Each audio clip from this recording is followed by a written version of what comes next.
We are back in the locker room with Billy Schweim on 97.3 ESPN and the mobile app.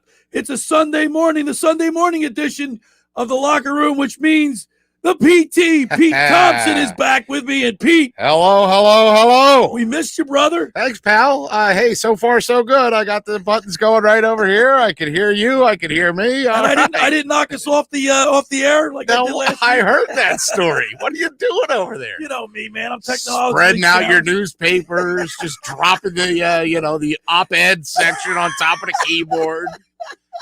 Unbelievable.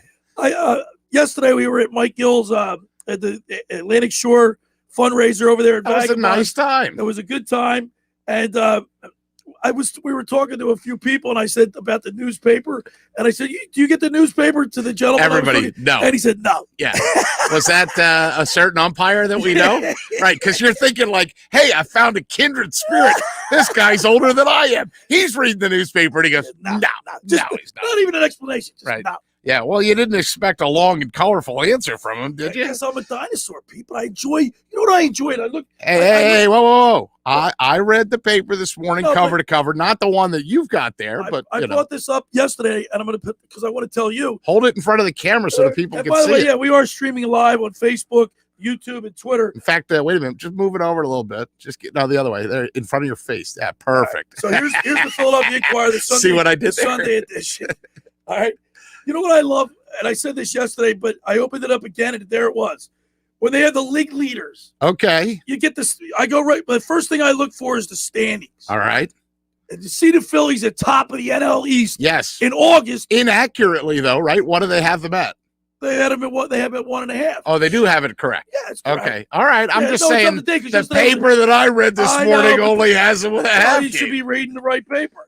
I read the one whose deadline is very early and happens to say Atlantic City in the headline. Here's the deal. Jeez. The Phillies are up a game and a half in August 8th. Yeah. All right. Yeah. So I look at that. Then this is happening. The next thing I go for is the box score. All right. Love it. It's all right there. Okay. The next thing I go for is the league leaders. All right. And when you see, there's a word for this, right? What's that? It's called agate. AGATE. Do you understand what that is? No, tell me, enlighten me, Pete. Agate in newspaper terms is like the box scores. Everything that you love digging through that big second page.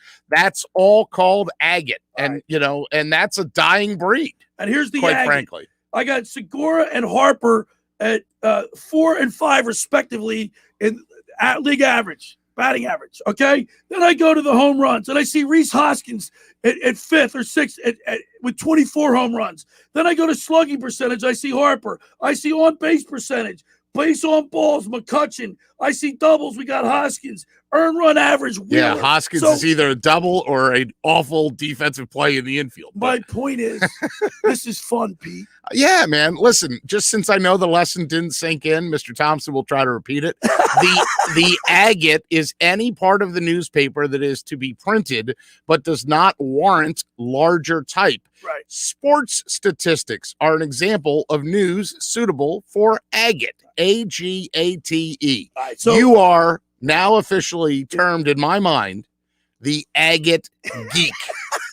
You are an agate junkie. And I'll take it, especially when we're in first place. What a game yesterday for the Philadelphia Phillies. We got a great show lined up today because we're going to concentrate solely on the Phillies and the Eagles. We're going to talk with Ricky Bottalico. Yep. Great get, Pete. Ricky Bo. He is passionate. He tells it like it is. It's weird, though, because he's been happy Ricky Bo of late because they're not stinking up the joint. They're in the first place Phillies. My favorite Ricky Bottalico is angry Ricky Bo. Now, that said, we could maybe ask him today, Billy, about Mauricio Rivera and what he did in yesterday's game. What was your mood in that inning where he came in and quickly gave up back-to-back home runs to the Mets and made what was looking to be a laugher all of a sudden to grip the edge of the seat and go, oh boy, I don't know if they're going to pull this out. Ironically, yesterday on the program, Matt called in and we were my nephew, and we spoke before the Phillies played. Obviously, my show's on from 10 to 12. We talked about the best moment. One of the best moments we spent together at a Phillies game was when we saw back back-to-back home runs. And you know who hit them? In 2005. Okay. We were at that game. It was a game in April because the Flyers, Jeremy Roenick, had just beat Toronto. The crowd was already in a frenzy. Okay. Because, the Flyers crowd. Sure. Yep. And then right after that. You walked over and went to the Phillies game? No, game? we were at the Phillies game, but the Flyers were playing up in Toronto. Okay. So who hit that? Let's see. I'm thinking Burrell was one of them. Burrell was one of them. Back. Rico Bronya. Very good guess, but incorrect. So the first one was Bobby Abreu. Oh, Abreu, Burrell, and Mike Lieberthal? Jim Thome. Oh, Jim Thome. Oh, so forget about it. We were talking about that, and then boom, we're watching a Mets game. We're the Phillies Mets. We're cruising. We're up 5-0. Yeah. And then is this the right order? Conforto, Villar, and McCann, or did they? Yeah, that's probably it. Yeah. Conforto was Villar and McCann. Right, 426 feet for Conforto, 399 for Jonathan Villar, and who cares? They all went over the fence. Here's the body. But you want my reaction? Yeah. Because I was working last night up at All Campus on the boardwalk, and we watched the game as we're doing our show. Oh, good. That's live reaction. There was a huge crowd gathered in front of All Campus watching the TV with us, and the reaction of the fans, and the camera turned the fans and Phillies fans in the crowd was priceless. The look of concern, the look of dejection. Now, have you checked Twitter this morning? I little bit. I haven't been through it like you do. Well, but I tagged you in something. I thought you would notice that. You didn't even notice that. The Mets fans were fighting in the stands right before those home runs started. Like, in other words, they started fighting in the stands before, I love that. I wrote Phillies fans always get blasted for this type of behavior. And I'm sure, I have to say this, I'm sure all Mets fans are not like this. But in the ninth inning, and this is great video, if you haven't seen it, go to @JoePops_. I would play it on the radio, Billy, but there's some expletives in there, and it's my first day back behind a board, and I don't know where the beep button is or the bleep or anything, so I'm not going to play it. But the actual tweet was, it's gotten so bad for Mets fans, they've resorted to fighting each other. And it is such a great video because even though it's shot vertically, and I teach my students shoot horizontally, not vertically, but that's a whole nother thing. It's so great because they're literally calling each other effing this and effing that and strangling each other and whatnot. And then they hit a home run. I mean, that is sports. But no, so here's the bottom line is Dombrowski, everybody at the trade deadline or the Phillies buyers or sellers, there were a lot of naysayers. This team's not good enough. Wow, what a difference a week makes. 7 games in the month of August. We're 7-0. And the Philadelphia Phillies, the moves that Dombrowski made, are paying off. So far, so good. They are paying off. Ian Kennedy, by the way, was the last guy in the game yesterday. That's one of those moves. Listen, I don't know about you, but the first time they put Ranger Suarez in Washington to do that backwards sort of pitching deal, and didn't he go like 3 innings or maybe I don't think he went 4. I think he went 3 innings. All right at 0.98. I mean, he was coming out of the bullpen. Look, for a guy that was a starter, I'm not sure that 2.2 innings is getting it done, right? Find a way to stretch him out. Now, he threw 61 pitches, and I guess that's in this day and age, analytics and numbers, that's about how many they wanted him to throw. J.D. Hammer did a decent job. They used 6 guys out of the bullpen. Maybe Girardi knew from the beginning when he penciled him in as a starter that it was going to be a bullpen day.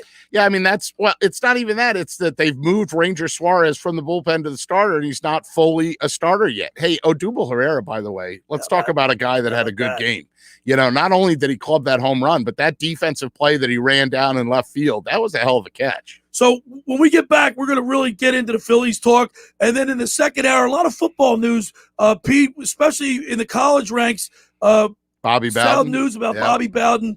We'll play a little clip from what ESPN did to honor Bobby Bowden. I have a few stories about when I lived in Florida about how Florida and the fan base, the citizens down there, like everything stops when Florida State played Miami, when Florida State played Florida. Right. It was. I mean, was an early event. when I saw that about 8:00 this morning, that Bobby Bowden had passed at the age of 91, and he had been ill for a while. I think he was Pancreatic cancer. suffering from pancreatic cancer. But when I saw that, the first thing that I started to see too was on Twitter, all kinds of tweets from people that were like, "Hey, I was a huge Gators fan, but tip of the cap to you, Bobby Bowden." Or, "Hey, even though I'm a Canes fan, I love Miami Hurricanes. Tip of the cap to you, Bobby Bowden." And then there were other people out there, just as many of them, that were like, "I'm a big Dogs fan, Georgia Bulldogs fan, but I used to love it when you would kick Florida's ass." So I mean, you had all kinds of people out there. He's one of the last, or one of those old ball coaches. Right, those legacy coaches that sort of built their program from the ground up. And if we're talking football, we're going to talk Eagles camp in the 11:00 hour and have a great time. Bob Groats is going to join us right before church, by the way, too. So, Billy, don't talk too long. The guy's got to go in and give a couple Dominus Vobiscums and also, peace be with you and all that stuff. And also, Harold Carmichael was inducted into the Pro Football Hall of Fame. We had Ken Dunnick on yesterday, who called from Canton. Yeah, I like that. Now, so did you watch Harold's speech? Yes, I did. Now, I got some of it, not all of it. Aha. That's what I wanted to hear. Yeah. Sometimes it's better to be lucky than good. Right. We're sitting there. I'm in Avalon. Thank you to my family for celebrating my 50th birthday 6 months later. We had the pandemic, so we weren't able to get together. So then we finally scheduled a time. We got together down in Avalon, and they had a nice little, all my favorites: steak, corn, starches, yes, and a little tiny birthday cake because I'm not supposed to eat too many sweets. But we were watching the Phillies, and that was like both fun and agonizing, right? And then at one point during the Phillies game, I had control of the remote. I never have control of the remote, right? In my own house, sure, and I said, "Oh, you know what? I think Harold Carmichael's going to," right? So I click over just to see where it is, literally as Chris Berman is stepping to the mic. So I'm thinking like, well, let me just see if I can see the batting order here. It's not like PTI. They didn't have the rundown of who was going to talk. Right. Son of a gun, if Harold Carmichael isn't the first guy. Right. So we got to watch the entire thing. And Billy, maybe it was the vodka drinks that I had, but I had a little tear in my eye. I'm not going to lie to you. I got a little choked up of our lives, as I could hear Harold getting choked up, thanking guys like Ron Jaworski and Harold Jackson and Dick Vermeil. Those were the big three that he thanked. And Ken sent me a picture. He was with John Spagnola and Keith Krepley last night. Yeah, man. Those he said the stories that they were all telling at breakfast with Dick Vermeil was incredible. We'll get to that. And then, of course, the Eagles. We'll talk with Bob Groats, like you said, from the Delco Times, who covers the Eagles. Not a great practice for Jalen Hurts on his birthday. We'll get into the training camp and what's been going on down there. We got a big show lined up, and I'm excited. PT's back in the studio. I'm back, baby. The first hour of the locker room was powered by Surety Title. Surety provides comprehensive title insurance protection and professional settlement services for home buyers and sellers, real estate agents, brokers, lenders, home builders, developers, and attorneys to facilitate your real estate purchases. Surety is an industry-wide leader with a team of experts to help you through the entire process, from contract signing to closing, from the shortest center city and every place in between. Surety Title is there for you with 15 office locations in New Jersey and PA.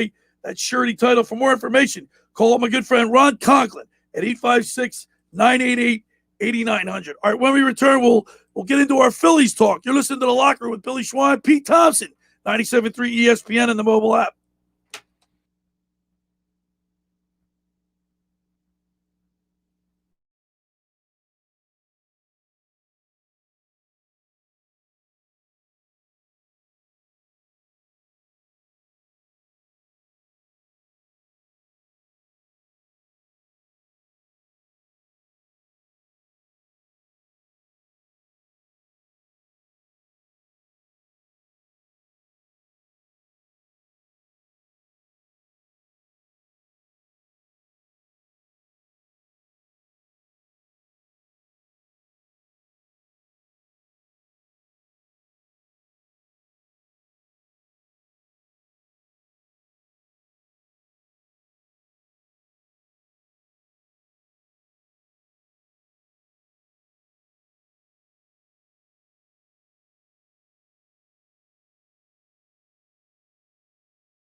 right, we're back here in the locker room with Billy Schweim, Pete Thompson, 97.3 ESPN. Pete, man, the Philadelphia Phillies, a 7-game win streak here in the month of August. It's pretty cool to see that we're excited about baseball in August. It hasn't been that way for a long time. Dombrowski looks like he's made some moves. Genius. Right? Everybody's like, oh, we didn't do enough. Is this enough? We don't know. Guess what? 2-0. Kyle Gibson's 2-0. Ian Kennedy looked great last night. The most impressive number to me is 37,057. Now it's Hall of Fame weekend. Manny Trio went in, right? Today it's Roy Halladay Day, so that everybody's going to get. It's a nice giveaway. In fact, I got a little connection. I got somebody going to the game. I'm hoping I get my little 34 replica there. But yeah, I mean that to me, the fact that people are excited about Phillies baseball. I don't care that it was one section up on left field and we shut them up real respectable. Like, plus the dumbasses are up there fighting with each other while their own team is hitting a home run. That speaks volumes to me. You have fun, Mets fans. We'll take your money. No, we'll shout you down. Come on down. It would really be nice. We got Zach Wheeler going tonight. Today, 1 o'clock. Yeah. It would really be nice to sweep these guys 100% and send those stinking Mets fans back home where they belong. Right. We took your money and we took your first place and we beat you every which way to Sunday, quite frankly. Yes. But, we'll see what happens here. I mean, Wheeler's been the Phillies' best pitcher, no doubt. So that I'm comfortable with the matchup today. And, we'll see how they come out. Look, I don't, this Walker that's going for them is barely 500, 7-6 with a 3.86 ERA. I mean, Now, Pete, here's the thing about this division. The NL East stinks. The Mets have lost DeGrom and Lindor for some significant amount of time. Correct. The Braves have lost Okuna and Ozuna. Right. All right, and the Nationals have dismantled their ball club. But don't overlook the Braves. The Nationals are toast, okay? Right. And the problem now is... Are you really worried about the Braves pitching? Because it comes down to pitching and defense. It also comes down to hitting, and that's the thing that we talked about in Avalon with my family last night, and I agree with this. And Miami's 10.5 games back right now, so I think, they're not going to make a run. The Phillies are constructed to hit the baseball and outscore their opponents because you and I both know, William, that there is no way that the Phillies are constructed to play all-star caliber defense. No. They blow on their defense. How about Alec Bohm? Alec Boot. He's Alec Boot. Well, that's what you should name it because he boots the ball all the time. I feel sorry for the guy like Ben Simmons is afraid to shoot. Alec Bohm he's probably every time he's out in the field, he's going, please don't hit the ball to me. Please don't hit the ball to me. That's in his head. Probably. I mean, look, Alec Bohm is a defense, but he's not the only one. Go around the infield. Alec Bohm, Didi Gregorius, Gene Segura, all three of those guys are capable of booting the ball or misplaying or having a brain fart or doing something stupid. Go in the outfield. Odubel Herrera made a great play yesterday. Odubel, I'll stop saying bad things. Field. He made an unbelievable defensive play in left field. Ran down a ball. And he hit a tater. When he goes deep and makes a nice catch, then he does not get my wrath. The all-star and possible MVP defensively sometimes you look at him and go, what in the heck are you doing, Bryce Harper? So there's not, like, other than JT Realmuto, who is their gold glover? Who is their guy out there? They don't have a gold glover. Exactly. Maybe JT Realmuto is the only one. That's it. And even that. During their 7-game winning streak, the Phillies have outscored their opponents 52-29. It's a plus 23. And the Phillies now have a season high 5 games over 500. I mean, they're getting timely hitting. Right. They're getting really solid pitching right now. Good enough pitching. And they're winning without McCutchen and Rhys Hoskins, despite the errors. Right. And look, Brad Miller was big yesterday. I mean, I love Brad. I love that, and I love his fire and his passion. And I know that's something you want to talk about, that, the bat flips and things like that. And we're going to talk with Ricky Bottalico at the bottom of the hour. Yes. And I want to ask Ricky, because Ricky's a passionate guy. Sure. And that's why we love him on the broadcast, right? He tells it like it is. He's passionate. But with all this nonsense in the last, 5 or 6 years, with these players with the bat flips and their struts around when they hit a home run, their home run trot, rubbing in the face of the pitchers. Now we're starting to see the pitchers with a little passion. Kyle Gibson, when he strikes out Conforto the other night, pumping his fist and going, yeah, showing some real emotion. Ian Kennedy last night, same thing. I love it, Pete, and I want to see more of it. Well, I love it, and I love, like, Kyle Gibson, for example. Like, if you read the stories about him, he's so excited to be in a pennant race. He's so or a first place race. Right. He's so excited to be in contention, and already Kyle Gibson has said, you know, this is a different vibe than Texas. This is a place where you can tell the fans are hanging on every pitch, and he's thrilled to be here. And so he can feel that intensity. Absolutely. With the Phillies faithful and the fan base, they bring it for every sport: football, basketball, baseball, and ice hockey. It's there and it's tangible. You can feel it. I agree, you know, and I'm all about it. Listen, you know, when you're talking about Ricky telling it like it is, the other day the Phillies had won in Washington to leave, right? But remember, they hung on for dear life. They won 7-6. When they won that series finale, in all the celebration, you know, Michael Barkan is like you. He's like the biggest cheerleader. Ricka-fricka, sis boom ba, go Phillies, rah, rah, rah, right? I mean, he does that all the time. But Ricky Bottalico was the one that said, you know, and a nice hit, nice double by Rhys Hoskins, although defensively he struggled, but he threw the little zinger in. Because remember, that was when Rhys Hoskins had that play, Billy. I compared it to being the goalie in hockey. Especially, you played street hockey, did you? Absolutely. Just get your damn body in front of the puck, right? Rhys Hoskins had to know he was trying to make the play. Get your body in front of the baseball so the baseball doesn't go flying and then take an extra base. And those are the kind of things. See, defensively, that's the Phillies' Achilles heel is what I'm trying to say. Defensive lapses can be fixed. No, they can't. So you don't think they can be fixed? No. What game are you watching? When you get into the end, when you're good enough to reach the Major League Baseball, you're a professional athlete. You have the ability. They're just either not concentrating or not. They have the ability to make these plays, Pete. Fine, but do you see them practicing? Do they take infield practice anymore? Did you see do they work on like covering first base? Did you see the picture of Freddie Galvis with a bunch of players around him? Looked like he was giving him instruction on how to field ground balls. Well, then that's the best money we ever spent to bring somebody back. I mean, if they'll listen to Freddie and they won't listen to the coaches. Right? Listen, I'm going to tell you right now, I'm thrilled that they're in it. I'm thrilled that they're in first place. But even if they win the division, do you feel optimistic about them being able to beat anybody else in the National League? Well, you know what? The Dodgers right now, they're having a few injuries. God, you are the eternal optimist.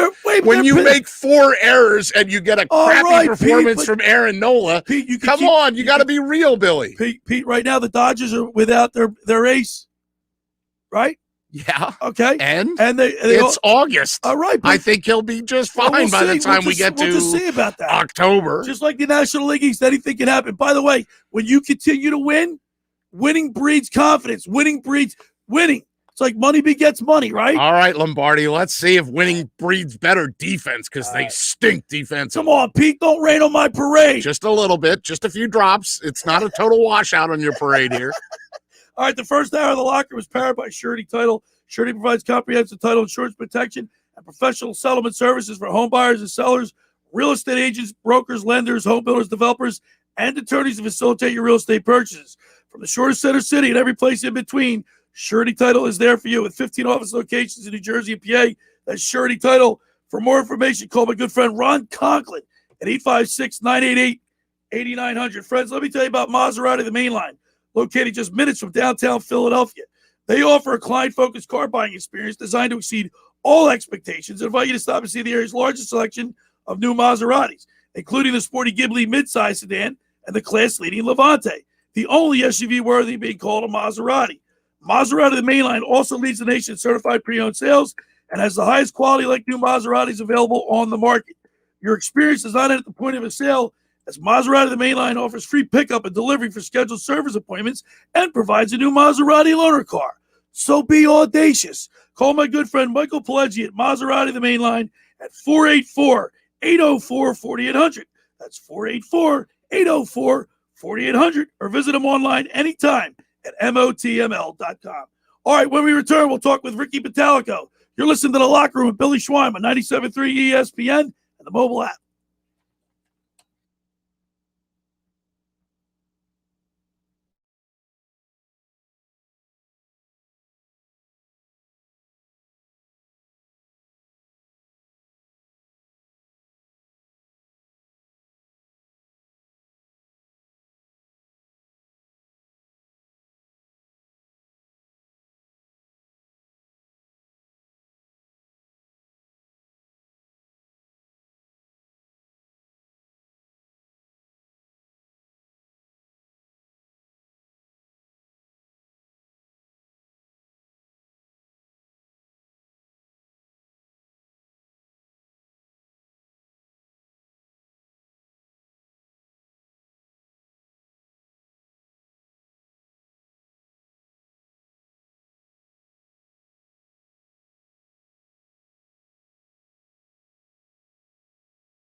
All right, we're back here in the locker room with Billy Schweim, PT on 97.3 ESPN. Hey, Pete, it's August. It's August 8th, and we're still talking Phillies baseball for the first hour of the broadcast. Yeah, we are. I mean, not like a little 10 minutes of ripping on them and they stink and they suck and let's so get much out. more enjoyable. So let's continue. Let's keep that party going. Let's go to the Barb's Harley Davidson Sports Hotline and welcome into the locker room an all-star pitcher for the Phillies. He's now on the Phillies pre- and post-game show for NBC Sports. Let's go to the Barb's Harley Davidson once again and welcome in Ricky Bottalico. Good morning, Rick. What's up, guys? I heard that little slip there, almost Eagles pre and post. Caught that one, did you? Well, never put Billy in charge of the show. Oh, wait, it's his show.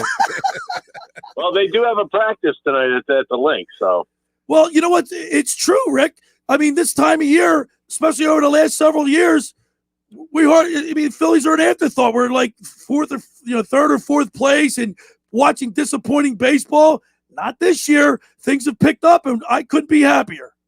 Yeah, things have definitely gone in the right direction here in the last week, and it couldn't come at a better time. I mean, let's face it. The Mets were free falling, and the Phillies were just starting to get going. The funny thing about baseball is you could look terrible for weeks on end, and then all of a sudden, whatever it is, it could be anything. It could be one play. It could be one game. It could be one pitching performance that kicks you in the right direction. And all of a sudden, this team is rolling. And you know what it is? It's not that this team is any different than they were 2 weeks ago. It's that they're learning to win.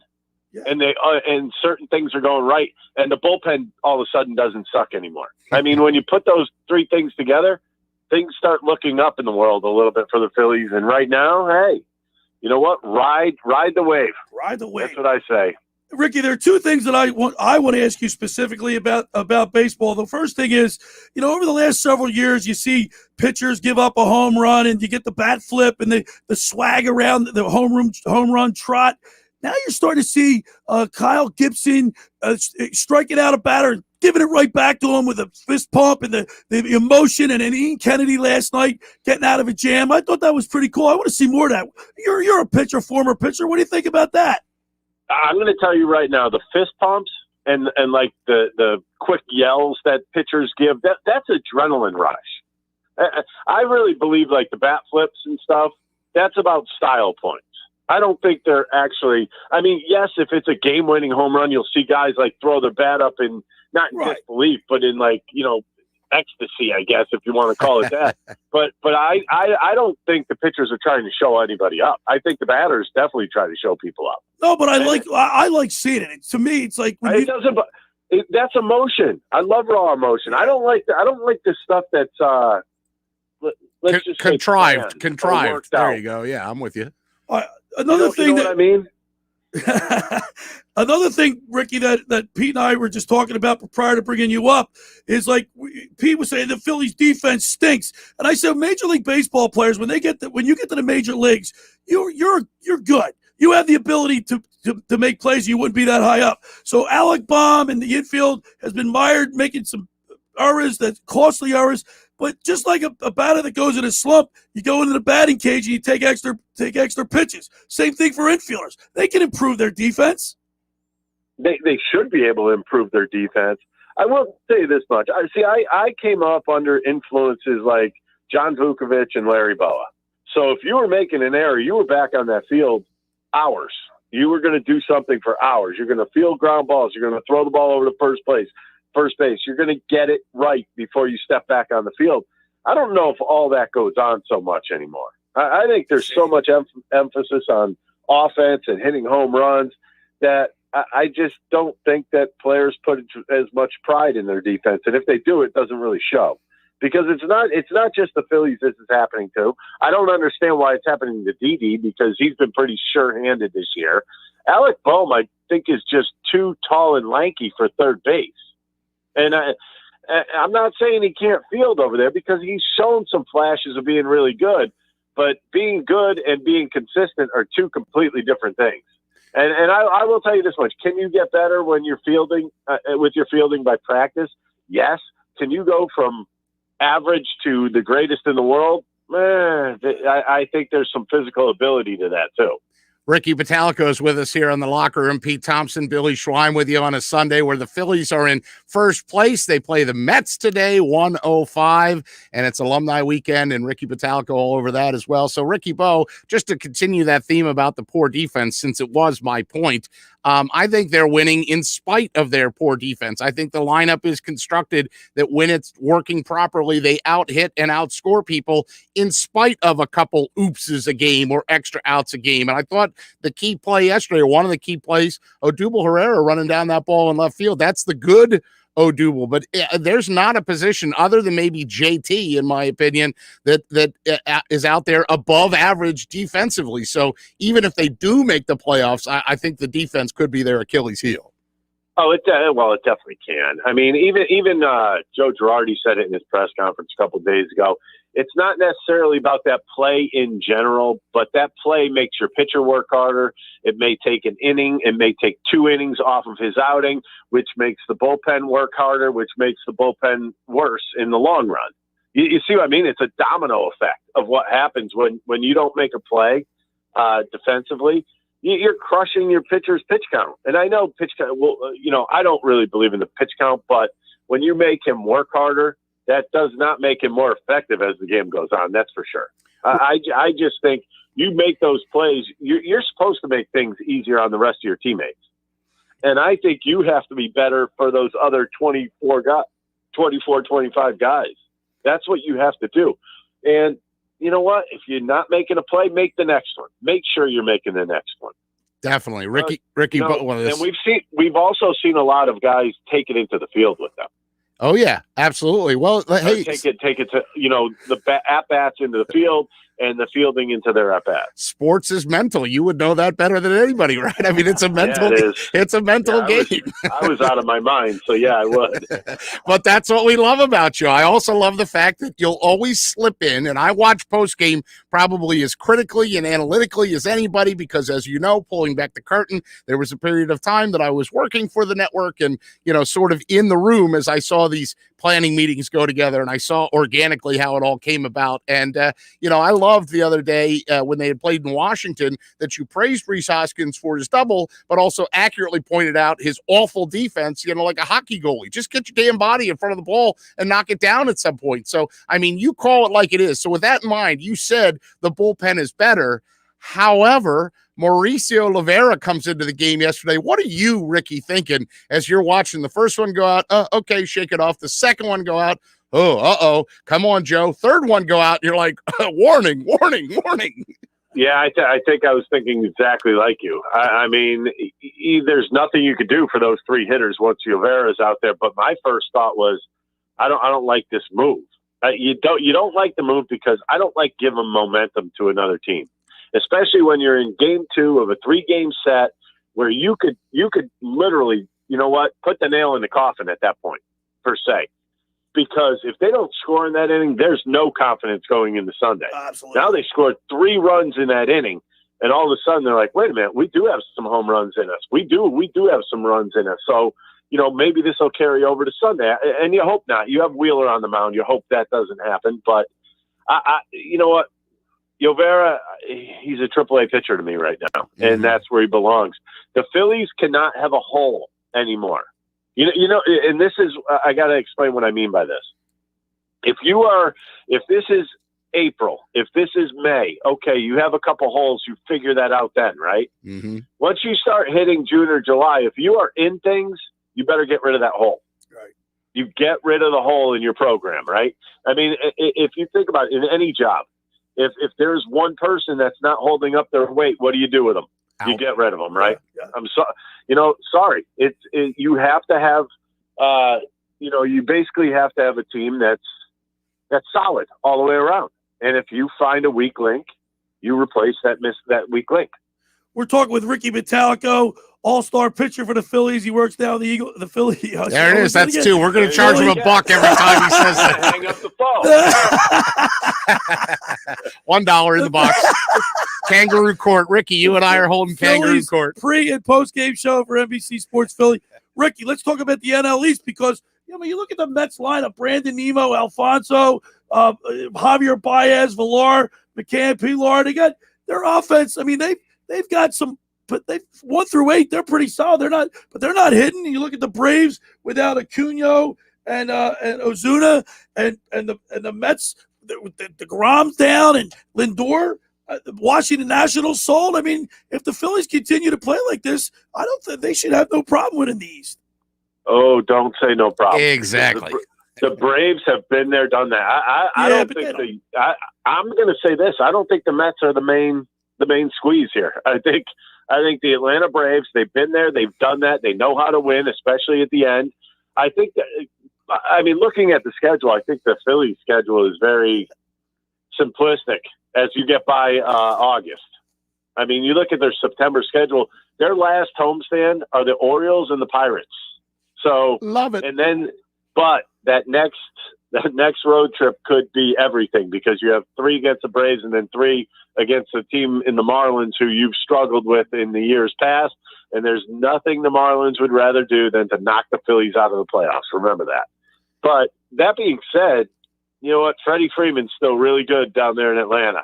Dansby Swanson, a pretty good player down there in Atlanta. They still have quality baseball players in Atlanta, so don't count them out. Yeah, but their fans aren't as good as our fans, Ricky. Hey, did you see the fight? Did you see the Mets fans were fighting, Bobo? Did you see those guys on Twitter? The Mets fans were fighting while a home run was being hit in the 9th inning? The Mets fans are not happy at all. How could you be happy when you're witnessing your team collapse right now?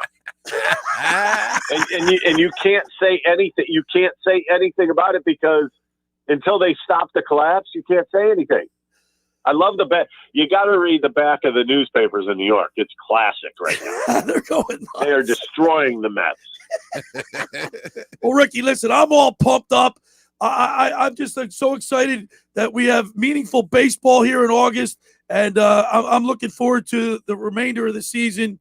And I really appreciate you taking time to come on. We got a 1 o'clock start today, 1:05, and it's Roy Halladay. They're honoring Roy Halladay.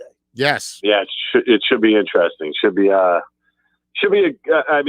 of a sad and happy day at the ballpark, I guess. Hey, Bo, you would look at it for Roy. Have you burned the pavement between the Wells Fargo Center and the ballpark since it's alumni weekend? I mean, sometimes you'll just kind of come in and do your thing, right? But I would imagine on a weekend like this. We have way too much to do over. I mean, we have all the hits and the in-game hits. It's hard to get over there during this weekend. I mean, especially. I don't like that. They're working you too hard. You need more money. Come on now.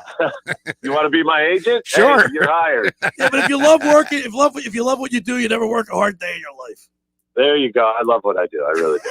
And we love you. Thanks, Ricky Bobo on the Barb's Harley-Davidson guys. Hotline, man. Guys, fly, Eagles, fly. He got you, Billy. All right, Ricky. Thank you.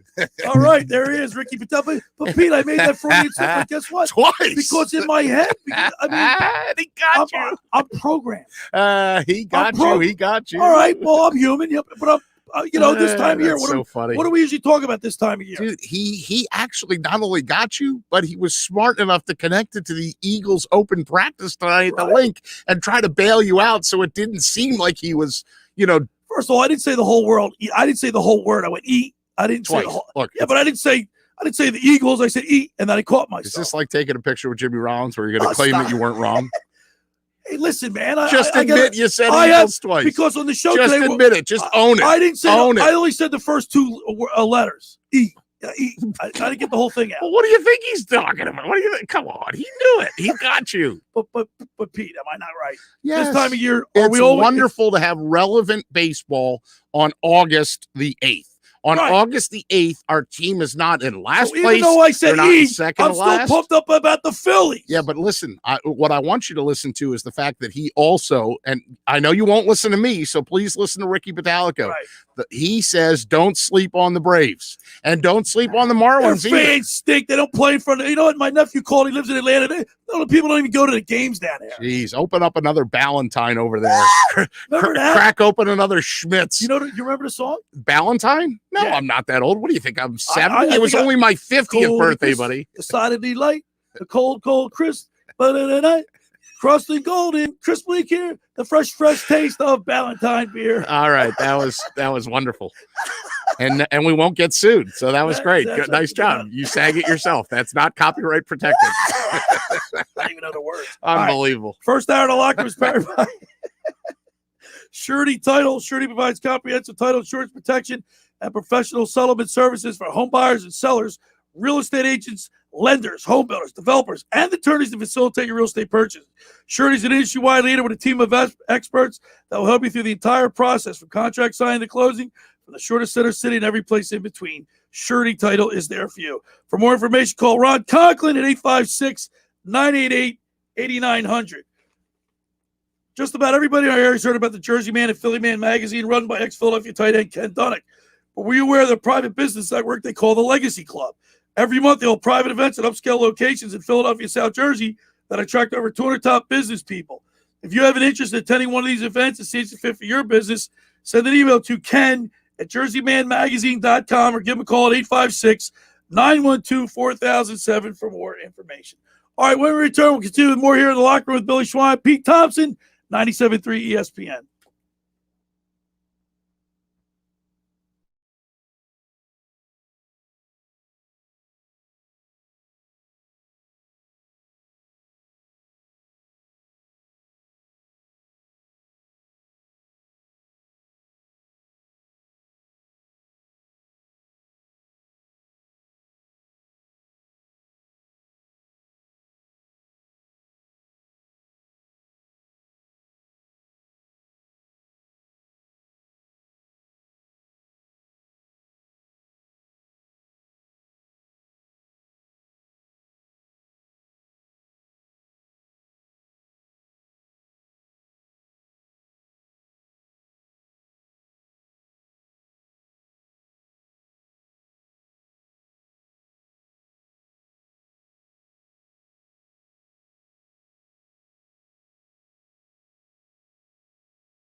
You know, Pete, I'll take 58 and 53 right now. The Philadelphia Now that one you did on purpose. No, I didn't. Yes, you did. No, I didn't. Yes, you did. Let the listening audience know if they're not watching on the StreamYard. G-L-E Eagles. That's right. I know they're on your brain, and that's fine. They're on everybody's brain. Look, you make an accurate point. Usually at this time of the year, we don't give a stinking rat's patootie about the Phillies because they stink. But they don't stink right now, and they're actually relevant, and they're in first place, and they have a huge game today, and I'm going to be watching. When I leave the studio here, I'm going to go home. I'm going to crack open my Valentine or my Schmitz.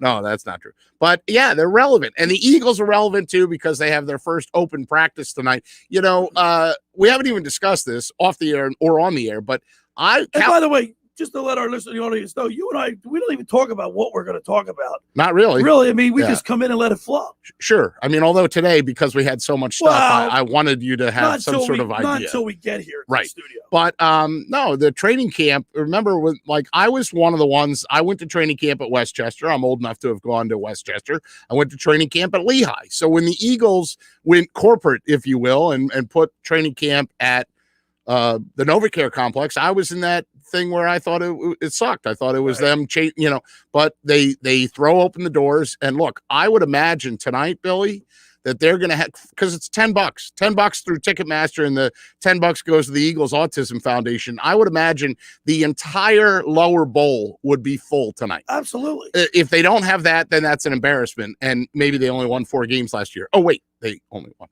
But yeah, I really do think the interest in them is still there. That's my point about the Atlanta fans too. The Braves, they don't get it. They don't get it. My nephew he lives down there. They don't get anybody showing up to those games. They have their fans aren't passionate down in Atlanta. Yeah, but somehow they have 3 ballparks since we've had 1, right? Yeah, Didn't they have Fulton County Stadium, then Turner Field, then now? They're away from Atlanta now. That's true. And they don't get the flex. Our fans are so passionate about baseball. When you start winning and that stadium is full, like first thing you said, hey, there was 30-some thousand fans in there. Mm-hmm.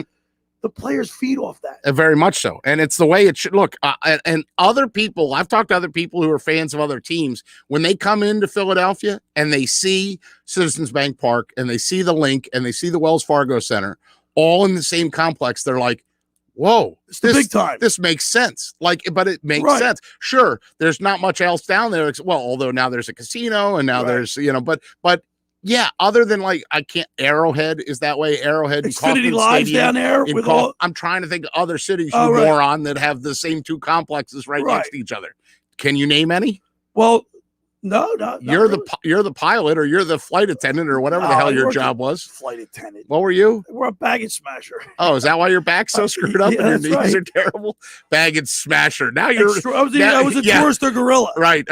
Hey, be careful with my bag. I got some sensitive things in there. Chuck. Break. Smash. I got some porcelain. No, you know what? That's a pretty good. I'm thinking around. I've been to a lot of cities, sporting events, and you're right. Right. Chicago spread out. New York's all spread out. Yeah. Even though they have like 7 teams in the area. Now, Camden Yards and M&T Bank Stadium in Baltimore are close to each other. Yes. But they don't really share a parking lot per se, because there's like a harbor or water in the way. You know what I mean? But like Washington is in close proximity. The Washington to what? Well, the ballpark. The ballpark is in sort of downtown. Yeah, it's in the district. It's right near the Capitol. But you know what those dumbs do? What? When the Nationals were in the playoffs for the World Series, they shut the damn Metro down. Can you imagine if SEPTA shut down the trains from Broad Street Station? But where the Capitals and the Wizards play is not too far from where it's in walk. You can walk it if you had to. Yeah, if you're strapped. But you're right. Guess what? You're right. There aren't too many places in the coaching where it has the sports world. I'm with you. Central, Bob Groats on the other side. Bob Groats, Delco Times. First hour is in the books. Bob Groats, Delco Times, covers Eagles. We're going to talk about Harold Carmichael. Yes. Getting inducted in the Hall of Fame. And, of course, we'll play some of his speech, too. Talk about Bobby Bowden and his career. Yeah, we'll get that in at the end. College football. All that and more ahead of us. Right here on the Sunday morning edition of The Locker Room with Billy Schweim, Pete Thompson. It's The Locker Room on 97.3 ESPN and the 97.3 ESPN mobile app.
We are back here in the locker room with Billy Schweim, Pete Thompson on 97.3 ESPN and the mobile app.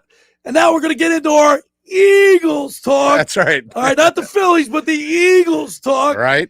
And we're going to be joined here in a few minutes by Bob Groats. I got to guarantee you that he recognized that music. Eagles. That old CBS man.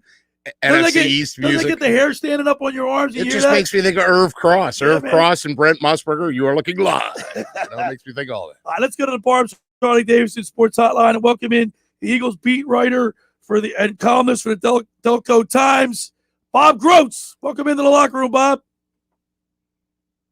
Lee, what a great day. Hey, Pete, how you doing? We're doing well, Bob. Even better when I hit the button to turn your voice on. I knew that you'd know that music. Like, it was probably 6 months of working with Billy till it finally struck me like, wait a second, what's that like electric toaster sound? Like, and then I'm hearing like Bob McElwee and, like Billy's like classic rock. That's what this show is. This is like a classic rock for sports.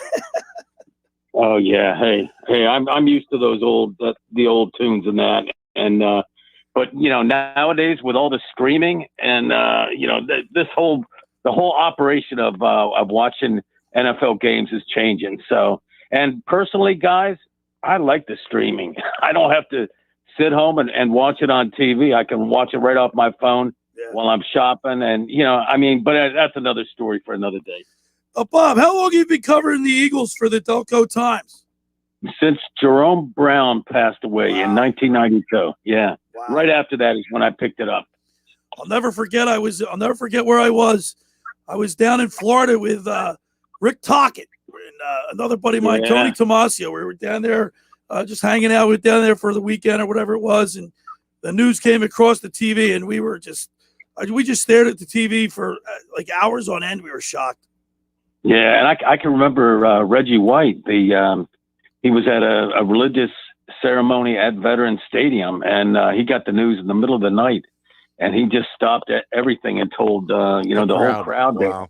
Yeah, that was really difficult. That was shocking. I mean, that and not because he was a great football player, but just so young and he was strong and such a force, and bang, it's over just like that. Just like that. Bob, you've seen a lot of football in your time. Also, Harold Carmichael being inducted into the Pro Football Hall of Fame. It was great to see such a quality guy. I talked to Ken Dunnick yesterday, who's up there in Canton, Ohio, and he was with John Spagnolia and Keith Krepley, and of course Dick Vermeil's up there and a bunch of the former Eagle teammates. But he was talking about how nice of a guy. Harold Carmichael is just a wonderful human being. Yeah, just a great guy, and that alone obviously doesn't get you in the hall. When you look at his numbers, I mean, he still leads the Eagles in just about every receiving category, except for single season catches, which is Zach Ertz. But he's the all-time leader in all these incredibly rough categories to have the records, and it's. 38 years later, 37 years later, unbelievable. Receiving yards, touchdowns. Yeah, and they didn't throw the ball back then; they ran it. So right. I don't think they knew how to use them. Bob, do you agree with that? Like I thought that was in some of the stories I saw leading up. You know, Dick Vermeil admitted that he should have thrown in the ball more.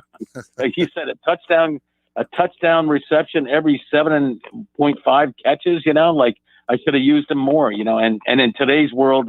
He would have had a lot more than 79 touchdown catches.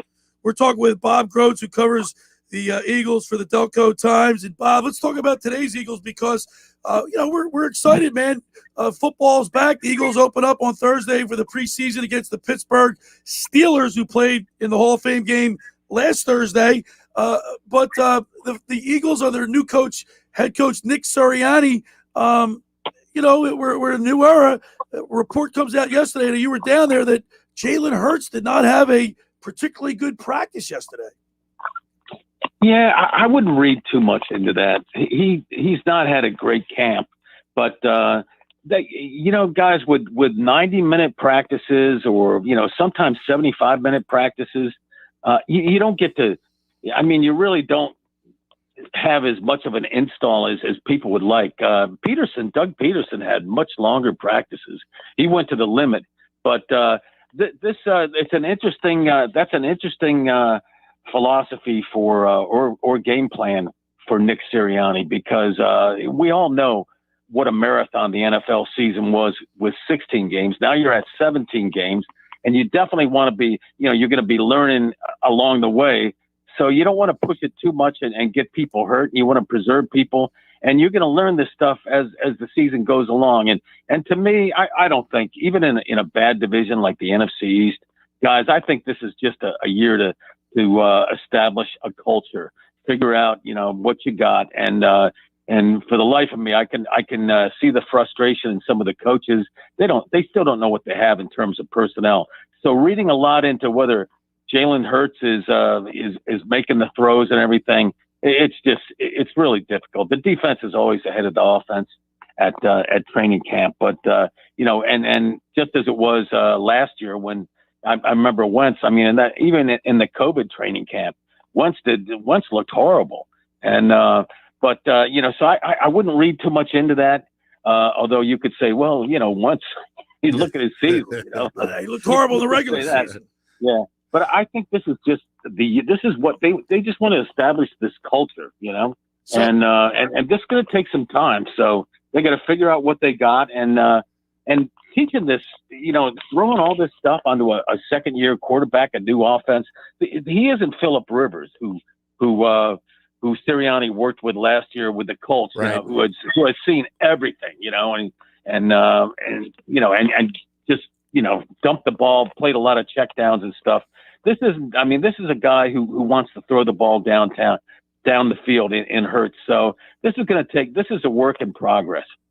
Bob Grotz is with us. And Bob, since you're there, then what are your impressions of the coaching staff, the offensive coordinator, the defense coordinator, Nick Sirianni, the head coach? I mean, the first thing that the narrative that came out was, what do you mean he's playing rock, paper, scissors with his players? What the hell is that? Right. And then all of a sudden it sort of spun into, I saw that mic'd up thing that I almost called him Comcast Sportsnet. NBC Sports Philadelphia did with the coordinators. And hey, first of all, they don't look old enough to drive, but second of all, they do look like they have passion. Yeah. And guys, I'll tell you, they do have a lot of energy in that. I think for me, I'm used to the old school training camps and that. They're really, it's like they're trying too hard to connect, with the reporters, with the fan base. And for example, the media, the pressers with Nick Sirianni saying, great question, great, excellent question over and over. They're not great questions. They are the softest questions you can get. So I guess you could say they're great from his standpoint.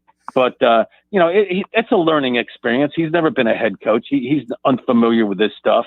And, his first ever press conference, we remember that. That was difficult. So, but, he'll learn how to do that. But they seem to have a lot of energy. They're really stressing this competition in all aspects, which I think is a little overdone too. But again, I'm old school. I'm used to the other thing. I think players are already competitive, and so I'm getting used to this thing. I do like one thing. I really do like though is his use of the videos. And I suspected as much. He'll for example, the most recent example that came out was him studying this biography of Kobayashi, the hot dog champion, and how he, how you can eat that many hot dogs. First you have to wet the bun, then you have to crumble it up like the hot dog. You know what I mean? Like just the detail ideas. You show that to the guys, and and as one of them said, like you see that, and then all of a sudden something happens on TV. You see something else, and it triggers that. And you remember how important the details are. But, so that's part of the establishment of this culture. And I think that's a good thing, because a lot of these young guys, they're visual learners. And at least that's what I think. So that's got to help. We're talking with Bob Grotz, covers the Eagles for the Delco Times. You follow him on Twitter at Bob Grotz. Bob, what do you make of Sirianni not naming Jalen Hurts the starting quarterback? I mean, you know it, I know it, everybody on the boardwalk down here in the Jersey Shore knows it, but why doesn't Nick Sirianni name him quarterback? I don't think he wants to put a lot of pressure on Hurts. Hurts, yeah, he knows he's the guy right now, and all this talk about the Eagles are going to be big players with Deshaun Watson. I'm not so sure about this. I think there's so many issues with that. There's so many pieces to that puzzle, and it's with Watson, innocent until proven guilty, but there's a heck of a lot of allegations, both in terms of civil and criminal on his part, and they're just allegations at this time. But that's a lot of stuff. I don't see him. I wouldn't be surprised if he didn't play this year. So down the line, would you want to do it? And let's face it, too. If you look at that whole thing from the standpoint of Houston, he's not going to be worth Watson. If he were to be cleared, he won't be worth nearly as much right now as he would if you waited until after the season or right before the draft. I mean, not nearly as much. So I don't think I think what's going to happen is he gets paid this year by Houston, and I think it's $10 million. He gets paid, and he doesn't play. All right, Bob. Well, listen, I know you got to run. Well, we really appreciate you. We really appreciate you checking in. Yeah, always a pleasure, and it's good to hear you again, Pete. Thanks, Bob. We sure appreciate the time. My old schooler, Bob Groats. Hang on, keep it on, buddy. I mean, you're part of a dying breed, buddy. I'll do it. I'm old school. I'll see you guys. All right, thanks, Bob. Bob Groats with us on the Barb's Harley Davidson hotline. Easy for me to say. You know where he's got to go, Billy. I love the old school. You know where he's got to go. He's got to go to church, right? Dominus Vobiscum. He's got to go. Give praise to the Almighty. Second hour of the locker was brought to you by the Great Bay Country Club, where it's not just golf, it's fun. By the way, Pete, we have to discuss our we haven't even brought it up. There's been so much today. Yes, I golfed in Nebraska when I was gone. I did not play well. What's this you want to stroke? Dude, I told you my score. You golf more than I do. I shot 51-61. That's 112 last time I checked. 51-51. Yeah, well, that's pretty good. That's a 102. You and I are in the same. No. You think I should be giving you a stroke? One stroke on each 9. I want a stroke on the hardest hole on each 9. Just cough it up. Wow, man. Just give it up. Wow, man. Just do it. I'm surprised at you. You think you'd want to go at me straight up? No, I want a stroke on each hole. Each of the hardest handicap By holes. the way, I got the scouting report on your golf game. Oh, from who? From who? You'll have to tell me. I'm not going to tell you. Keep reading your spots. Right. Make Great Bay Coaching. By the way, we're going to play at Great Bay. Yes, that's why you. Yes. Make Great Bay Coaching. Really good tie in there. Yeah, you're a pro. Well, nobody can stop you now. You might as well just give me the shit. Make Great Bay Country Club your club. Great Bay's award-winning private golf club where you are greeted by name. It's home of the 3-hour and 58-minute round. You can play on the 18-hole championship golf course, enjoy fine dining, experience lively atmosphere in the pub.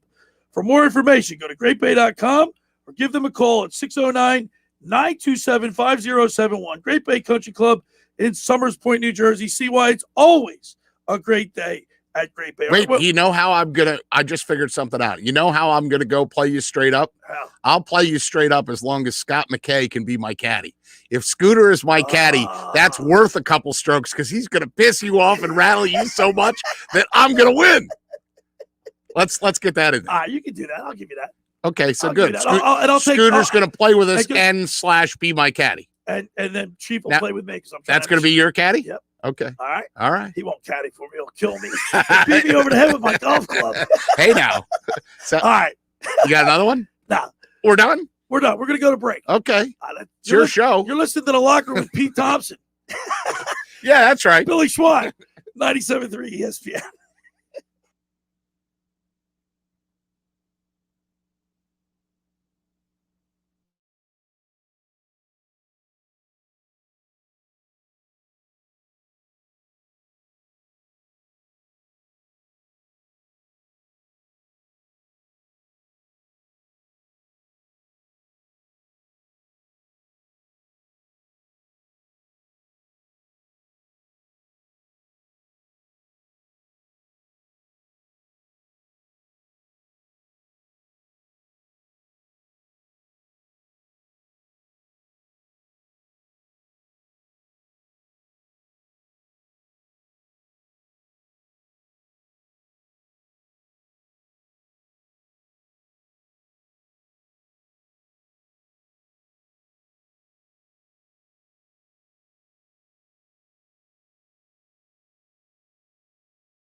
All right, back here in the locker room, Billy Schweim, Pete Thompson. You know, Pete, last night on the boardwalk, we do our show, The Rant Booth at All Campus. Right. Guy walks in with an original, old-school Harold Carmichael. Oh, I love that jersey. They're pretty prevalent now, thanks to Mitchell and Ness. Yeah, I'd like love just to think about this. Like, where did you? I bought stuff from Gold Medal. Yeah, Gold Medal Sporting Mitchell Goods. Ness was the big store back. No, in the day. you moron! I'm talking when you were like Mitchell and Ness when I was like 7. The original, like way back. Yes. Before they became corporate and do all the retro jerseys and stuff. I got my Dave Schultz. Okay, original okay. shirt. You're never going to hear this very often. I apologize. I'm sorry. Mine was Gold Medal, and that was before there was Dick's Sporting Goods and Modell's and all these other places. And I like the Eagles unis when I love Kelly Green. I love the Kelly Green, but both. Every time I see it, I'm like, I just told my girl, I said, you got to buy that off Fanatics. But which Eagles Kelly Green do you like? The one Dick Vermeil's era or Buddy Ryan's era? The Dick Vermeil era. Yeah. The other Buddy Ryan they had Kelly Green. Yeah, but it was a different type of uniform. Okay, I like the Buddy Ryan one then, I guess. You know, that Kelly, that green. Right. Isn't it both Kelly Green? What the hell's the difference? I'm talking about the style of the jerseys different. Oh. Well, you know, I mean, I got a different. soft spot. You know, their home jerseys were mostly white. Yes. I like green, first of all. And secondly, I mean, look, my father, God bless him, who's 83, somewhere he's saying, Peter, don't say my age on the radio. He has a starter hat from like, the starter line, probably from like 1991 that he's been wearing now for 30 years, you know, to support the Eagles. That's just like lucky. It's corduroy. So who makes a corduroy ball cap anymore? I have seen corduroy. All right. So Harold Carmichael gets inducted into the Hall of Fame. He played for the Eagles from 1971 to 1983. All right. He does hold several records. Three records receiving. He's a leader in all-time receptions, receiving yards, and receiving touchdowns. He finished with 590 receptions, 8,985 receiving yards, and 79 touchdowns. Groth said it the best, and he talked about the fact that, you know, his average per catch and his yard, you know, I mean, I talked about this with Gil on Friday, that other names that were in there, everybody else was in the Hall of Fame. I mean, if this guy was playing today in a vertical NFL, he would be instant Hall of Fame. The fact that he had to wait and sort of twist in the wind a little bit just speaks to the volume of the fact that people forgot how good this guy was. By the way, at one point in his games with a catch. Yeah, now, do you know the trivia answer? Who ended that? Who was the next guy? Jerry. Wrong. Fitzpatrick. Wrong. Fitzgerald, I mean. Wrong. Think Seattle. Steve Largent. That is correct. I thought Steve Largent, then Jerry Rice, then that's correct. Steve Largent ended his streak. Fitzgerald. And by the way, you want to know what Harold did best? What? The Hall of Fame, because they had so many enshrinees, the Hall of Fame said to the guys, hey, listen, please don't go any longer than 8 minutes in your speech. Right. Harold Carmichael, 6.5. Way to go, 17. By the way, did you see the bust of Bill Cowher? I didn't think it looked like it. Looks terrible. It didn't look like him at all. The full disclosure, Jimmy Johnson looked just like him. Full disclosure, Harold's looked great, and they both kissed it. Jim Solano kissed it, and Harold kissed it. Full disclosure, we watched the start of it. We watched Harold's thing, and then we watched the Phillies the rest of the way, and then we watched Mr. Mom. Mr. Mom. All right, let's go ahead and play Harold's speech because it was a really good speech. Right. This is Harold Carmichael in Canton yesterday at the Hall of Fame speech. Here we go. Woo, David. Thank you. Thank you very much. Thanks, Jim. Jim and I have been working together for over 50 years now, and I'm so honored that he's my presenter today. Even with his sister, Marie Solano Marsha, she's a big supporter of my family for over 25 years. Marie, you've been a blessing to my family, and thank you very much. God bless you. I'd like to say congratulations to the class, my centennial class of 2020. And it's great to be inducted with they'll be tomorrow, inducted to the class of 2021. I am so happy to be here. I was with the older guys, the older heads yesterday. You guys really, I mean, what you said yesterday was awesome. I am so honored to be a part of this brotherhood, this fraternity with love. Thank you very much. Oh God, thank you. What a journey. I wasn't on this journey by myself. God put a lot of people on that highway with me. Some of the people that's on that journey with me, some of the guys that I grew up with, is the Baby Robin softball team. This is where my competitive drive started. Guys like Ant, Drunk, Lil Wayne, Bubba, Scott, Dave, and Kenny. These guys would really push me every day in the neighborhood. And a few of those guys are right here with me today. And hey, thank you very much, guys, for being here. I've been knowing these guys for over 65 years. 65 years, and I tell you what, it's been a blessing. There was a time when I couldn't be in Jacksonville, Florida, around my mom and sister. There were folks that really helped them out. Arthur, Ernest, my cousin Francine, Chantrice, Joanne, and Justine. Thank you very much. The Magnolia Garden family, thank you very much for being here. My William M. Raines coaches, they're the ones that pushed me. Coach Earl Kitchens, he always would say, never say die. And Ichiban means number one. And that's what we tried to be. My coach, Buster Hare, he pushed me every day to be the best football, basketball, and baseball player that I could be. Thanks, Coach Bob Smith and Al Tabor at Southern University for giving me the opportunity to show my skills. I was a walk-on at Southern University. The only person that knew me on that campus at that time was the head coach. And at the end of my freshman year, I was voted freshman of the year. I was very, very blessed. Now, one of the guys that really got me ready for the NFL is Mel Blunt. He's around here somewhere. There he is right there. He pushed me every day in practice. Another person, somebody's very dear to me, is Coach Dick Vermeil. Coach, I hope you're in that next class of inductees, this next class that's going to come in. Thank you, Coach. You've been awesome. You deserve it, and you got a lot of guys here that you, Coach, we're all pulling for you right now. I remember Coach Vermeil saying, do your job better than anybody else. Surround yourself with good people. And I think I've done that all through my career in the National Football League. Thank you for my guys that I played with for 14 years in the NFL. They helped me not only on the football field, but also in the community. People like Harold Jackson, Ron Jaworski, and Mike Quick. A special thanks to Jeffrey Lurie and the Philadelphia Eagles organization for all your support. After playing there for 13 years, leaving about 12 years, and you gave me an opportunity to come back for 17 more years to be around the Philadelphia Eagles football team. To my beautiful wife, Bee. For over 42 years we've been together. She loves her family. She's given me all the support over the years. So one of the things she's doing every time we come back from a game, she would critique my play. You did this, you did that. Okay, I'm going to hear that enough from Coach Vermeil tomorrow and stuff. And my granddaughters,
Your experience is not at the point of a sale, as Maserati the Mainline offers free pickup and delivery for scheduled service appointments and provides a new Maserati loaner car. So be audacious. Call my good friend Michael Pileggi at Maserati the Mainline at 484-804-4800. That's 484-804-4800, or visit them online anytime at motml.com. All right, when we return, we'll continue with more here in the locker room with Billy Schweim, Pete Thompson, 97.3 ESPN.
All right, we're back here in the locker room. Billy Schweim, PT, talking about Howard Carmichael getting inducted into the Pro Football Hall of Fame. It was really cool to see the whole ceremony. You know, we had Jimmy Johnson on the program a couple weeks back, and it was really cool to talk to him. I found a new newfound appreciation for him. I couldn't stand him when he was a Cowboys coach, and Me neither. wasn't particularly fond of him in after Miami. we talked to him, I love the guy. But Now I love the guy. Now I love the guy. You know, how could you not? And listen, don't forget the Sables, too. Both Ed and Steve Sable are now in the Hall of Fame, NFL Films. You know, it's one of those things. NFL Films is mostly in Los Angeles now. They still have the building in Mount Laurel, and they still have the vault and the archives, and Jaworski has an office there. And but it's a shred of what it's there a lot too. Yes, it's a shred of what it used to be. I mean, it used to that Mount Laurel, New Jersey was the headquarters for NFL Films that was built up. I've never been there once. Okay, I was there. I had to meet Sal. I had to give him money. Yeah, I actually had to give him Wawa cards. Fine. It's like don't reveal too much now. It's like don't reveal the secret now. It's like a CIA building. Sure. All the security, but the complex is still huge. Yeah. NFL Films. I mean, there's tons of cars in the parking lot, so it's obviously a big facility, a working facility. Okay, so just to clarify on something that we put out earlier, and I'm going to tell my Harold Carmichael story in a second here. Carmichael had a streak of 127 straight games with at least one catch. That was the NFL record until 86, when future Hall of Famer Steve Largent put together a 128-game streak.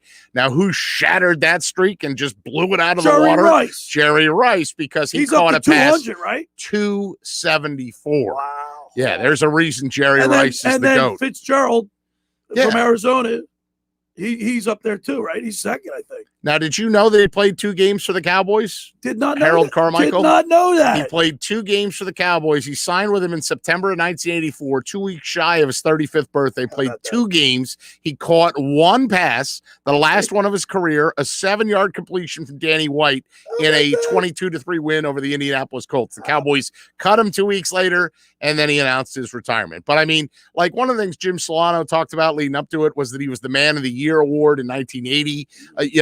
He and Jaws together both get it. You know what I mean? Right. Eagles Fly for Leukemia, United Way, Boy Scouts, Fellowship Commission of Philadelphia, and the fact that he was the club ambassador or the director of player and community relations. So that leads to my story. Okay.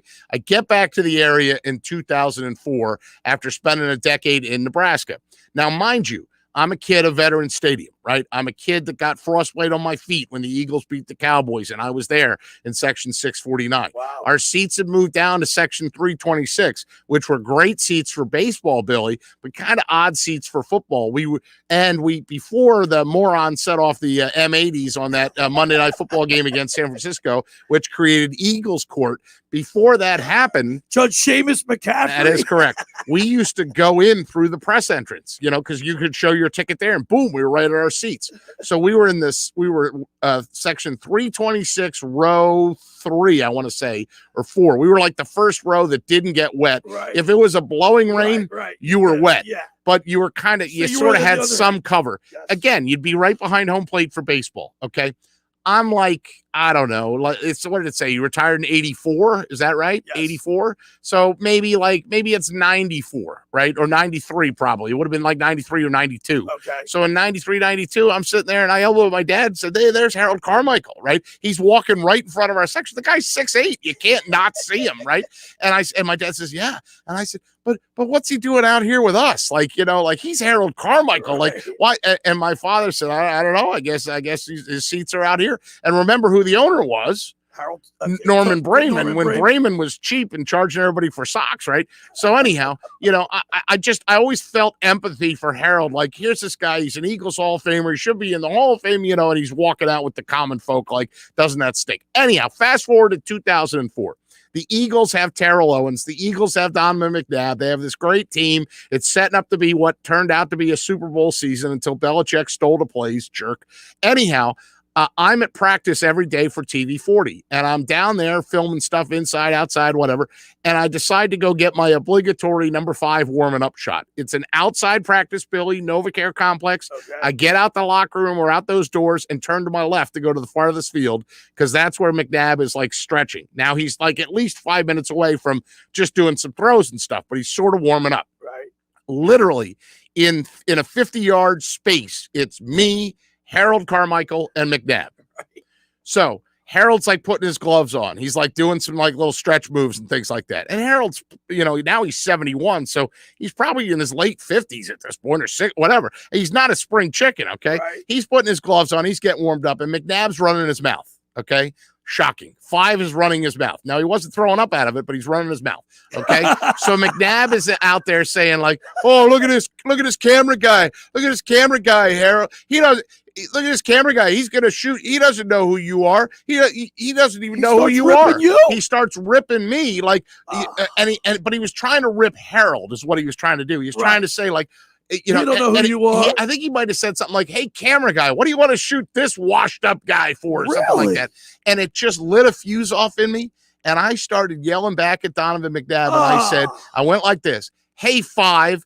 You shut your trap. I know exactly who number 17 is. He's a Hall of Famer in my mind. He's the greatest receiver I've ever seen on this team, and you should be quiet because he was a way better player than you've ever been. Wow, you said that to McNabb? Harold's eyes got as big as saucers. They like went real wide, and he looked at me, and it was like that 1 second, like, did that just happen? Oh, my God. And I can't say exactly what he said on the radio because there was some cussing, but it was like, he goes, yeah, that's right, damn right. You tell him, kid. Yeah, I mean, he was so happy. Pete, and I can't imagine you did that to Donovan McNabb. I had a set of stones. I don't know where it came from. I mean, I don't know what came over me. I guess the fan came out. It was basically something if you were to Phillies practice, you would do. That's correct. I'm shocked I didn't get shown the exit. But yeah, Harold was so happy that Bonnie was there. He was so happy that I stood up for him. Yeah, Bonnie would have thrown me out. But he was so happy I stood up for him. And I got to tell you, Billy, from that point on, every time that I saw him, he was like, hey, Pete. Hi, Pete. How you doing? I'm like, thoroughly from that impressed point with you, Pete. on, he knew who I was. I'm sure he asked somebody, but he knew who I was. I'm thoroughly impressed with you. And I always made like when Jaworski has a celebrity thing and stuff, I always go up and visit with him. He is an even better person than he was a football player. But boy, I'll never forget that day that I defended 17's honor to number 5 and told 5 to shut up. We got to get him back on, and you got to tell that story to him again and see if he remembers it. I would imagine he does. I bet he does. There's only 3 of us. Yeah, we got to get him back on. We'll get him back on. Definitely. All right, Pete. Well, obviously last that was a little more than 2 minutes. No, but that's okay. Guess what? That was a great story. I love it, man. Yeah. I'm thoroughly impressed with you. It was wonderful. Because anybody give it to Donovan McNabb, I like. Yeah, well, I had to give it back. You had to. I think he'd already ticked me off on something else, so I just couldn't resist. All right, last piece of business we're gonna do is last night. Great coach and Bobby Bowden. So when we get back, we'll play. Will we have time to play that clip? Yeah. We'll throw in what Scott Van Pelt said. Hey, that's one of the things. You realize we're an ESPN affiliate, right? So therefore, I believe, I don't have any paperwork over here, but I believe we have the rights and privileges to pay Scott Van Pelt. Do we have enough time? What do you think? I'm the producer of this thing? Hurry up and get to the commercial. We'll have enough time. I'll tell you what. The second hour of the locker room is brought to you by the Great Bay Country Club, where it's not just golf, it's fun. Become a member. Go to greatbay.com for more information or give them a call at 609-927-5071. Great Bay Country Club in Summers Point, New Jersey. See why it's always a great day at Great Bay. Just about everybody in our area has heard about the Jersey Man and Philly Man magazine run by ex-Philadelphia tight end Ken Dunnick. Are you aware of the private business network they call the Legacy Club? Every month they hold private events at upscale locations in Philadelphia, South Jersey to attract over 200 top business people. If you have an interest in attending one of these events and sees a fit for your business, send an email to ken@jerseymanmagazine.com or give them a call at 856-912-4007 for more information. When we return, we'll wrap it up. You're listening to The Locker Room with Billy Schweim, Pete Thompson, 97.3 ESPN.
All right, Pete.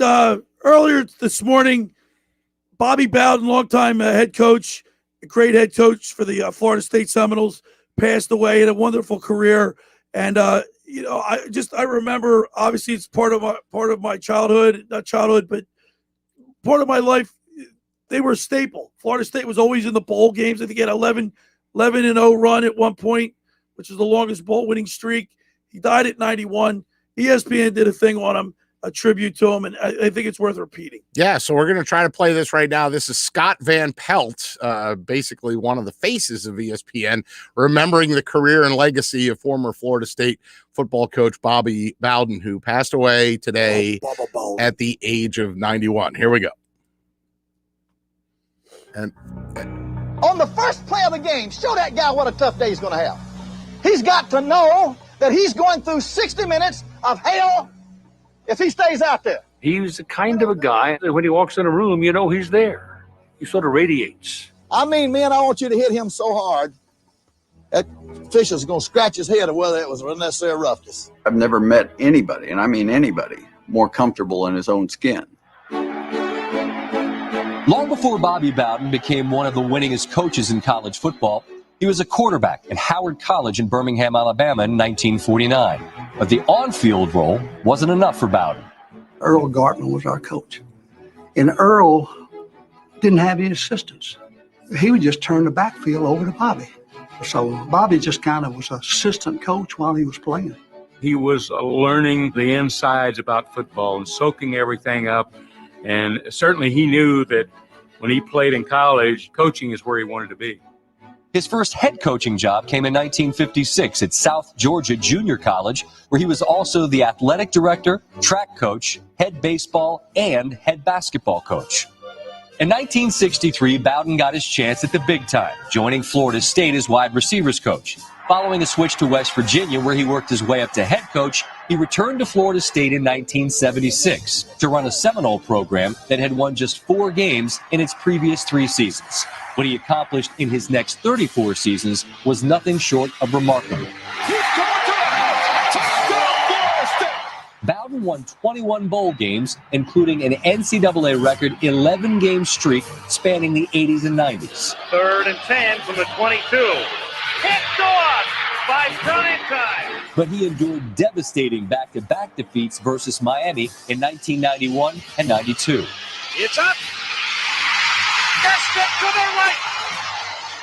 Bowden would recover to win his first national title the following year. And he hooked it left. Florida State wins. A second title in 1999 capped a decade in which the Seminoles won 109 games.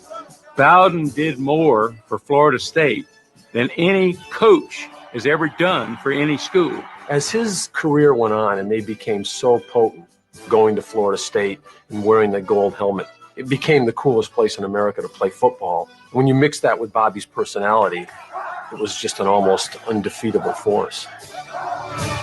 Throughout his career, Bowden maintained that wins weren't the only measure of his success as a coach. There's so many good challenges in coaching. You know, I don't know of anything more fulfilling than working with young men, trying to help them be better athletes, but also be better persons. During his tenure, Florida State had its share of off-field controversies. Bowden says he always tried to remain compassionate towards even his most troublesome players. The thing I don't believe in doing is not giving a kid a second chance. You see, because when I was coming up, if somebody hadn't given me a second chance, I don't know where I'd have been, you know, but somebody did. In Bowden's final 10 seasons as head coach, Florida State won only 5 of its 10 bowl games. After announcing his retirement in December of 2009, Bowden fittingly coached his team to one last victory on New Year's Day, 2010. I don't think the college football system as it exists now will allow for the emergence of another Bobby Bowden. He came into his own in a relatively uncynical age of college football where a coach can kind of quietly build his expertise and his program. He'll be one of the very rare coaches who's almost solely responsible for turning a non-football power into one of the great football powers of the latter half of the 20th century. I wish that every boy that played for me after I'm gone would say, he helped me with my spiritual life. He helped me to get along with people. He helped me become a success. I guess that would be more meaningful to me than anything. He'll be sorely missed. The golden age of college football, the backdrop of my college football viewing life. I remember Keith Jackson always on the call. One vivid memory I have is the bowl games. It'd be wintertime, and you turn on the game, it'd be golden sunshine coming off those golden helmets with the fans, with the chop and all that stuff. He'll be sorely missed. I don't think there'll be another Bobby Bowden. Definitely not. I mean, all those legendary coaches, I mean, I feel so fortunate that I got to spend a decade in Nebraska with Dr. Tom Osborne. Yeah, T.O., and that was the original T.O. When I got to back to Philly again, and Terrell Owens was here, and they're going T.O., I'm thinking, like, Tom Osborne's out here, So, Hayden Fry in Iowa, right? I mean, just Johnny Majors. Sure, Steve Spurrier, of course, the old ball coach, right? So, Pete, one thing about Bobby Bowden, the Florida people in Florida would go nuts. Like I told you earlier, with the Florida State, Miami, Florida State, Florida Gators, the whole state shut down. Yeah, the Gator chop. Chop. I mean, it was really cool. It was great football. Yeah, I mean, that's the thing is so growing up in Philly, a pro sports town, it was Phillies, Eagles, Flyers, Sixers, right? Maybe Penn State. I was rooting for Penn State in, what was it, 87 when they went up against Miami? Was it that? I can't, the Jerome Brown. Yeah, I was at that game. Right. Yeah, so I was rooting for them in that. But then, and boy, I went to Temple, right? Temple football was dog. They were terrible, right? They're great now, but they were bad for a long, long time. So when I got to Nebraska, I was like, oh my God, the entire state stops on Husker Saturdays. Stops. Yeah. And, Jimmy Johnson alluded to it in his speech, which I thought was really appropriate. You surround yourself with great people. You love the players and its coaches. It's like a family. Bobby Bowden will be sorely missed. Yeah, I mean, he wasn't a saint, obviously. The program had some issues, but look, he molded young men, and he gave people I thought what he said in that piece, where he said, if I didn't get a second chance, where would I be? Right? We all deserve second chances, although it'd be nice to stop screwing up. Pete, great show today. Thanks, Love Billy. having you back. Yep. I want to thank Ricky Bottalico. We had a great segment with him. Brings his passion every time. And Bob Groats from the Delco Times gave us a good couple minutes there on Eagles training camp. Thanks, PT, for coming in. I'll see you next Sunday. All right, Billy Schweim. We're setting up The Match. The Match. We're going to tell you more about that. Tell more about that. Thanks for making the locker room part of your Sunday, because nothing could be finer than talking sports with the Schweiner. Tomorrow, stay tuned for Mike Gill and the Sports Bash. He'll have all the updated sports news for you. I'll see you next week, everybody, next Saturday in the locker room.